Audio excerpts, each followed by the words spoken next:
Planong mas paigtingin pa ng Department of Public Works and Highways, DPWH, ang pagbabantay sa mga itatayong flood control projects para maiwasan na ang anumang mga anomalya. Ayon kay DPWH Secretary Vince Dizon, titiyakin nilang naaayon sa plano ang anumang proyekto. Ngayong taon, limitado lang sa pang-maintenance ang nailaang pondo sa flood control projects. Kaya sisimulan muna nila ang masusing pagpaplano para maituloy ang pagtatayo ng mga bagong flood control sa taong 2027. Kabilang po sa uunahin ang mga madalas bahain katulad po ng Cagayan de Oro, Cotabato at maging Maguindanao. Sa iba pang balita, aminado po ang Technical Working Group ng Independent Commission for Infrastructure o ICI na masakit sa ulo ang proseso sa pagbawi ng mga nakaw na yaman ni Zaldico. Sa panayam po sa programang ito, kinumpirma ni Assistant Secretary Aboy Paraiso na gobyerno pa ang gumagasta sa pagbabayad po ng maintenance at renta sa hangar sa ibang bansa. Para po yan sa mga eroplano ni Zaldico na kabilang sa ipina-freeze ng gobyerno.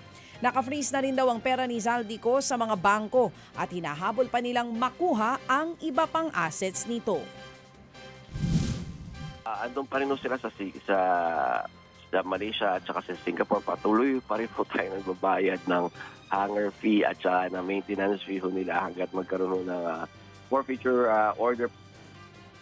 Yan nga po ang tinig ni Assistant Secretary Aboy Paraiso ng ICI Technical Working Group. Samantala, nilinaw po ng pamahalaan ng Cambodia na hindi nagtatago sa kanilang bansa ang puganteng si Atong Ang. Ayon sa Foreign Ministry ng Cambodia, walang record sa immigration na pumasok si Ang sa kanilang bansa. Kasunod po yan ng ilang ulat na nakatakas na daw sa Pilipinas ang negosyante at nagpunta sa Cambodia kung saan may negosyo din daw siyang mga pasugalan. Wanted si Atong Ang sa pagkakadawit niya sa kaso ng mga nawawalang sabungero.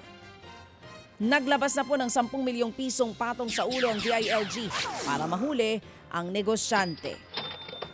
Nanawagan naman ang Simbahang Katolika at ang grupo ng mga Catholic School na magdeklara ng academic holiday sa ika-40 anibersaryo ng EDSA People Power sa Pebrero 25. Ayon po sa Catholic Educational Association of the Philippines at Catholic Bishops Conference of the Philippines, Episcopal Commission on Catholic Education, mas mainam na suspindihin na lamang muna ang klase sa anibersaryo ng EDSA para mailaan ito sa pagdadaos ng ilang aktibidad para muling buhayin ang diwa ng EDSA sa mga kabataan. Mahalaga daw ang paggunita nito para ipaalala sa mga kabataan ang kahalagahan ng pagprotekta sa ating demokrasya. Mga kapatid, brothers and sisters, saan ka pa? Dito na tayo sa Totoo. Dito na tayo sa True FM. Mga kapatid, mag-subscribe and follow po kayo sa social media accounts ng True Network PH. Yan po kami, hanapin nyo lang True Network PH, Facebook, Instagram, YouTube, TikTok, and podcast. Mapa Apple or Spotify man yan, mahahanap nyo kami. Lahat ng mga napapanood at napapakinggan nyo po sa programa, nasa social media accounts namin yan. So paano mga kapatid? See you sa social media!